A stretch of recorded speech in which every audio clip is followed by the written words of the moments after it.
Barcelona, 1888. Gracias al impulso del alcalde Rius y Taulet y al concurso fundamental de la iniciativa privada, Barcelona conoce un momento de esplendor con la primera exposición universal.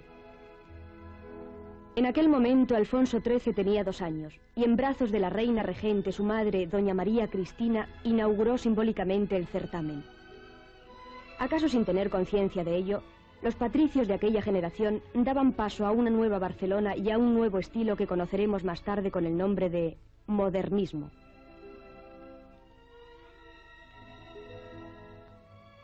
El modernismo, dice Enrique Granados, es algo que ni siquiera Santiago Rusiñol ha sabido decir en qué consiste. Barcelona es una ciudad mediterránea que algunas veces parece sumirse en las brumas del norte.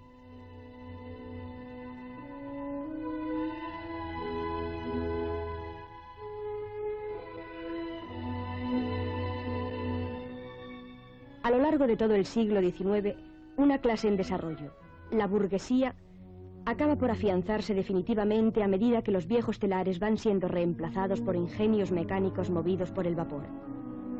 La civilización industrial se impone poco a poco mientras en los artistas de aquel momento surge como un conflicto la oposición de su mundo imaginativo a la cada vez más invasora mecanización. Las tendencias europeas, que se generalizarían con el nombre de Modern Style, cristalizan en Barcelona bajo formas originales y de una extraordinaria importancia. Sus ingredientes fueron muchos y muy distintos, a veces incluso contradictorios. En realidad, fue una suma de corrientes que perdieron su significación propia para adoptar un punto de vista que conviniera al país.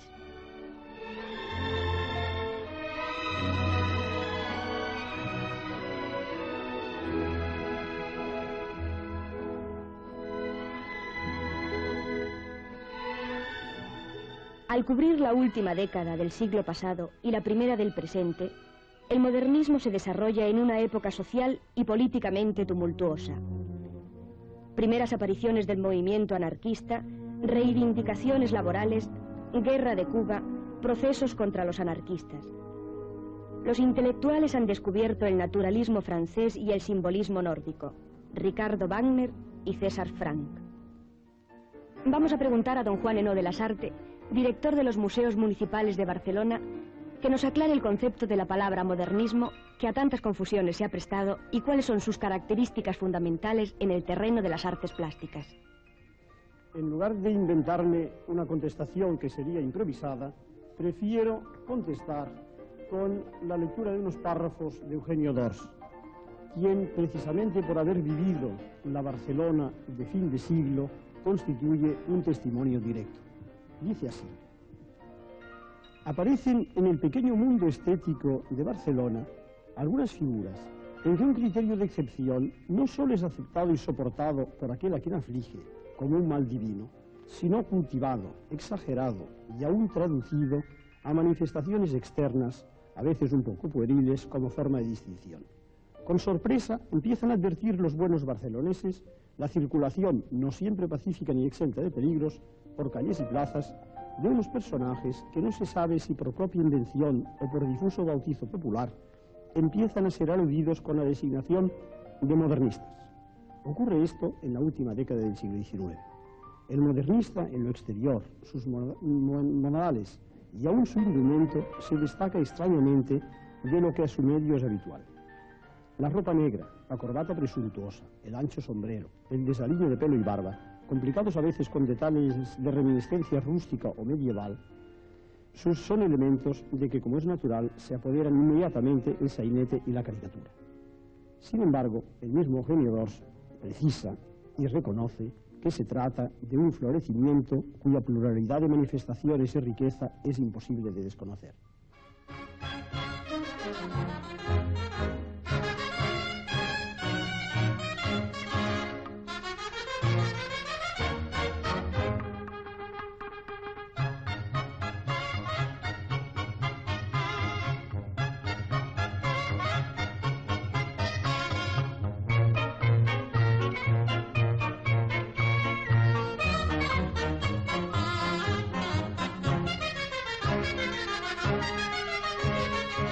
Santiago Rusiñol crea en Sitges un taller museo conocido por el Cau Ferrat, en donde guarda su colección de obras de arte.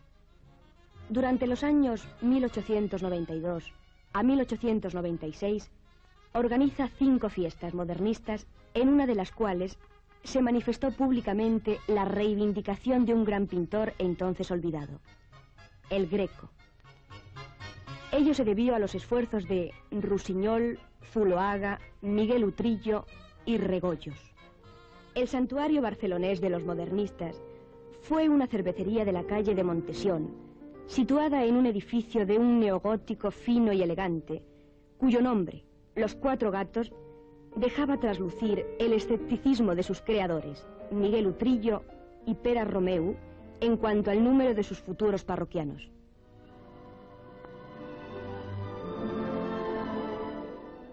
Los arquitectos modernistas, bajo el común denominador del amor a la naturaleza y a la vida, buscaron principalmente el uso de las formas naturales en un sentido a la vez funcional y expresivo. El más grande de todos ellos, Antonio Gaudí, fiel a su aspiración simbolista y a su gusto por el progreso, reacciona contra el neoclasicismo en defensa de la libertad vital.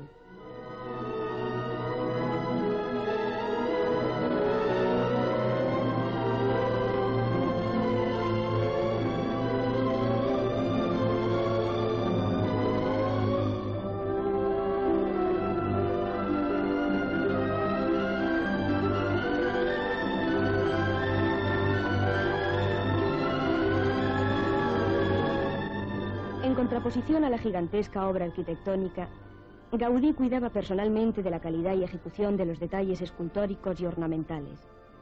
El modernismo es el estilo de los últimos artesanos.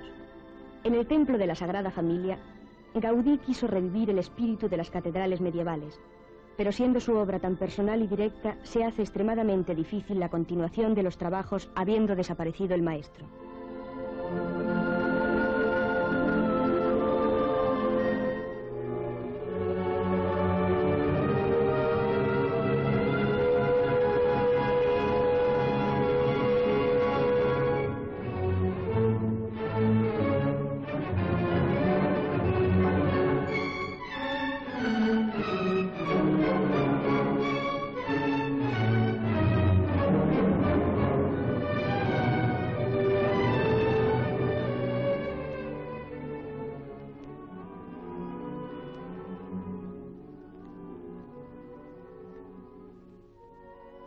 Probablemente el erudito más importante sobre esta época es Alejandro Sidis Pellicer.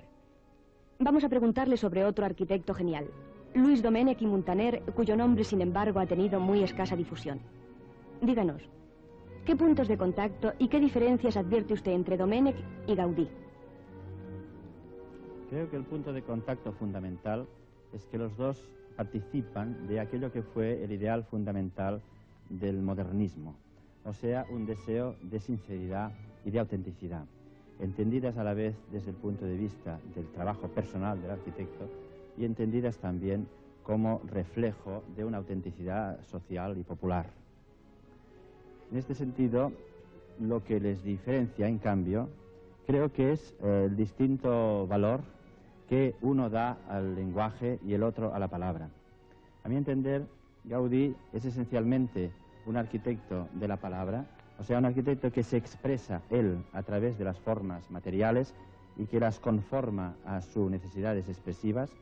Es de hecho un expresionista de la arquitectura, mientras que Domènech me parece un arquitecto de otro tipo, más fiel a la palabra en lo que tiene de hecho social, o sea, conjunto de estructuras expresivas que la sociedad de su tiempo, la sociedad histórica a la que él pertenecía, su conjunto popular e incluso todos los datos de la cultura occidental aportaban a su época, y él entonces hizo una labor de organizar estos contenidos culturales, humanos, generales, no creados por él, para hacer de la conexión entre estos factores su verdadera creación.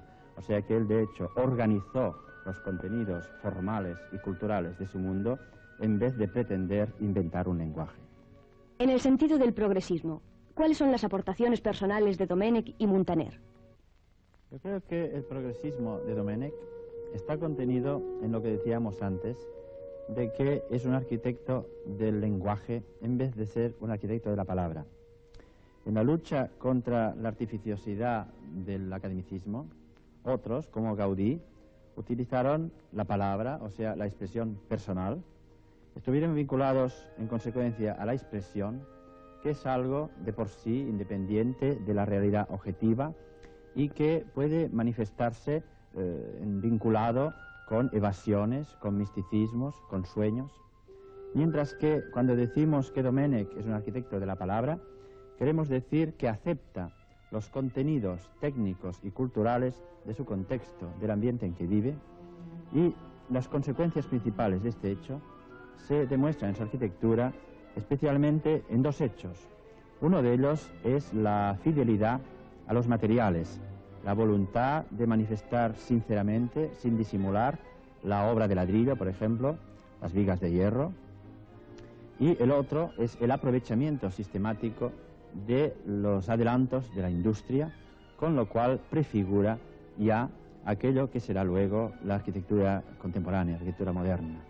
Aparte de este aspecto de fidelidad técnica, hay otro aspecto importante en el hecho de que sea un arquitecto del lenguaje, de la significación, y es que está en contacto con la realidad objetiva de la cultura de su país y que tuvo la voluntad de representar todo aquello que constituía el mundo cultural catalán en su aspecto literario, en su aspecto musical, en su aspecto filosófico, en su aspecto político, en todos los aspectos de una realidad humana.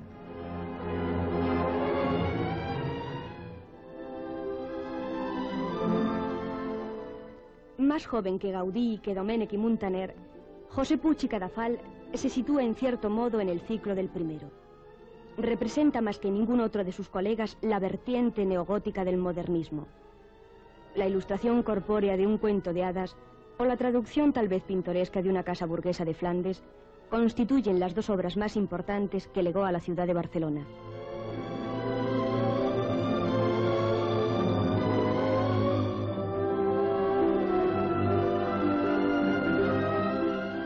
Otros arquitectos fueron llegando, como Sagnier, Berenguer, Salvador Valeri. El estilo se refina, el buen gusto se sobrepone a la potencia y el impulso se convierte en estilización. En este ámbito cultural brota el lírico dramatismo de la escultura de José Llimona, el realismo sentimental, la desmaterialización, el ensueño y la transfiguración, que son los componentes fundamentales de la escultura de Miguel Blay, Clarasó, Reinés, Eusebio Arnau y Lamberto Escaler.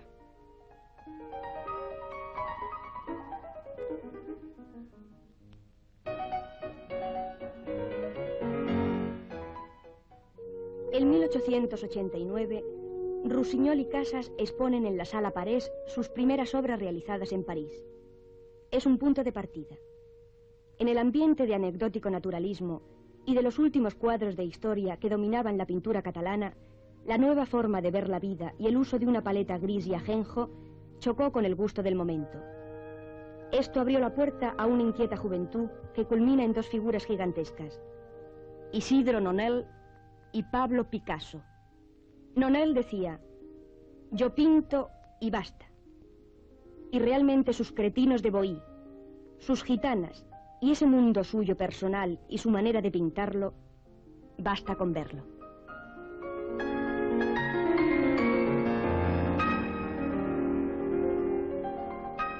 Picasso, cuya formación barcelonesa es ya indiscutible, bebe en las mismas fuentes y entresaca de ellas toda la enorme dimensión social y humana de su primera época.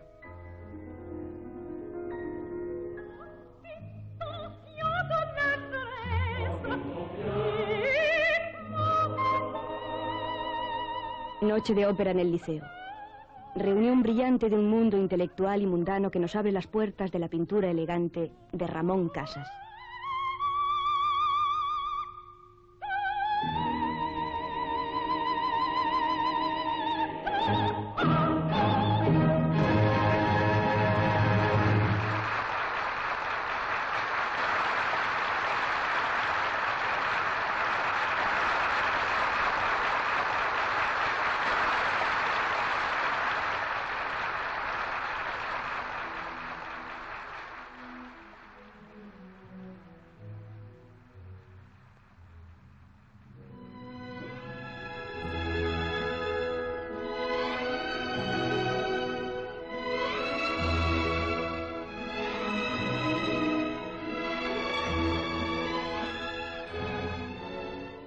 Ramón Casas era un pintor de raza, un gran sensitivo.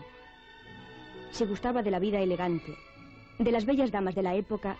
No por ello dejó de acercarse a los temas cotidianos de la vida. En posesión de un ojo exacto, Casas, en dibujos y pinturas, fue un retratista de gran penetración psicológica. La pintura manaba de él como una intuición, nunca como una preocupación intelectual.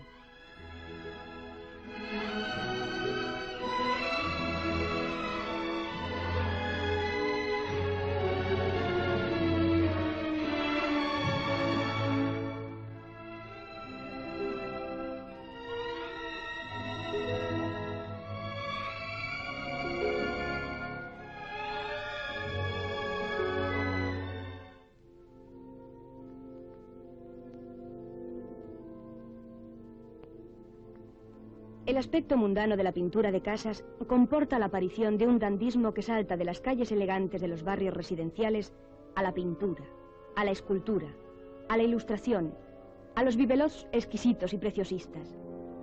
Modernismo en los interiores, en los muebles, las joyas, en las escenografías, en el espectáculo, en las revistas ilustradas.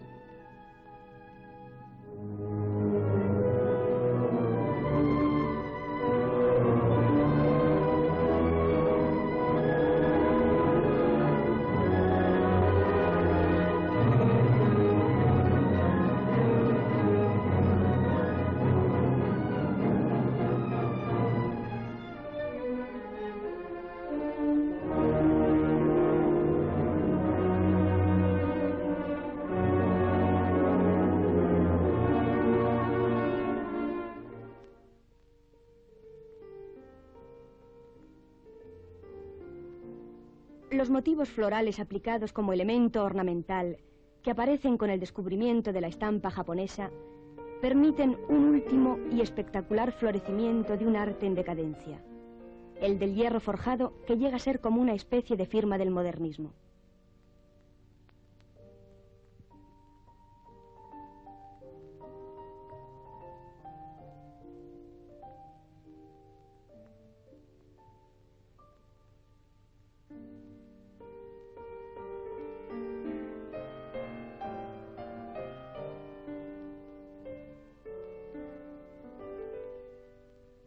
Cuando Luis Masriera descubre la técnica del esmalte traslúcido y expone en sus escaparates las primeras joyas del nuevo estilo, la multitud congregada ante la tienda fue tal que se hizo necesario llamar a un destacamento de la Guardia Municipal para dispersarla.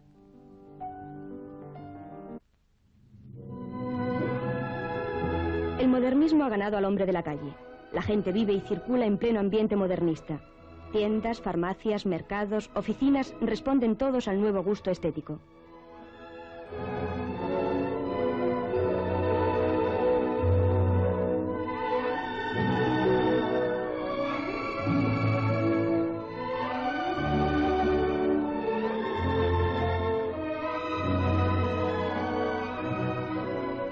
Es el momento en que la moda salta a la calle a través de las revistas ilustradas. E incluso los grandes cotidianos como La Vanguardia incluyen páginas para la mujer. Es la época del sufragio universal, de la evolución feminista. La moda, poco a poco, se convierte en industria.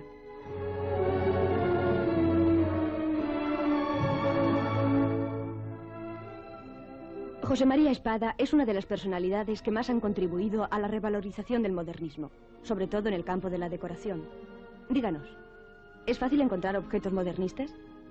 Pues relativamente sí, es fácil, aunque hace 10 años lo era muchísimo más. Antes, hace 10 años, nadie se ocupaba del modernismo, no interesaba a nadie. Piezas como esta, era fácil encontrarlas sin ningún esfuerzo, y ahora cada día es más difícil. ¿Por qué considera importante la revalorización del modernismo? Lo considero importante porque el modernismo es un estilo muy propio y muy característico, con características muy marcadas. El modernismo creó toda una época, un tiempo y un estilo. Todo estilo que haya creado una época es importantísimo revalorizarlo. ¿Cómo incorporar la estética del modernismo a las necesidades funcionales de nuestra vida cotidiana? Después de 40 años de línea recta, que empezó con el cubismo, tenemos casi absolutamente la necesidad de la línea curva. la arquitectura actual sigue usando la línea recta, pero exigencias a nuestra época. Ahora bien, se ha suprimido toda la parte ornamental de la cosa exterior, o sea, las ventanas, se han suprimido balcones, florituras. El interior queda muy frío. Necesitamos de estas curvas, necesitamos usar unas curvas para que este interior tenga un poco más de vida o de calor. En este caso, si hemos dicho que revalorizábamos el modernismo, es muy lícito usar de elementos modernistas para contrastar esta frialdad. Se pueden usar lámparas, se pueden usar toda clase de objetos, desde una figura, un mueble. Lo que no puede hacerse hoy día es inventar un modernismo. ¿Cree usted que el modernismo está suficientemente protegido? No. Creo sinceramente que el modernismo no está nada protegido. En nuestra ciudad se han dejado derribar infinidad de obras de arte. Y no solamente obras de arte, sino mutilarlas, deshacerlas, estropearlas. No hay ninguna clase de protección.